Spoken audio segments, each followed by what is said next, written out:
Hello বন্ধুরা, দেখো আজকে আমি অনেক রকমের মাছ দিয়ে ঝাল করব। আর কিভাবে করছি দেখতে থাকো। প্রথমে মাছটাকে কেটে নিয়েছি।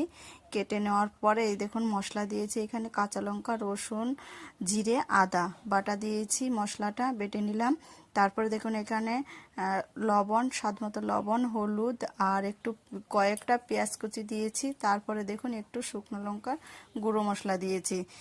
সুন্দর করে বেশ করে একটু তেল, সরষের তেল দিয়ে মেখে নিলাম। মেখে নেওয়ার পর এখানে কড়াইয়ের মধ্যে দিয়ে দিব হালকা পরিমাণ সরষের তেল। সরষের তেলটা দিয়ে নেড়ে চেড়ে নেব। নেড়ে চেড়ে নিয়ে দেখুন এইভাবে করে নাড়তে থাকবো। এই মাছটা বেশি কিন্তু নাড়া যাবে না, নাড়লে কিন্তু খেতে কিন্তু ভালো লাগবে না। হালকা একটু নেড়ে চেড়ে দিয়ে দিব জল। ভিডিওটা ভালো লাগলে অবশ্যই সাবস্ক্রাইব, লাইক, কমেন্ট করে পাশে থাকবেন। এই দেখুন হালকা জলটা যখন এরকম শুকিয়ে আসবে তারপরে আমি নামিয়ে ফেলবো। এই দেখুন অসাধারণ হয়েছে। বাড়িতে একবার আপনারা ট্রাই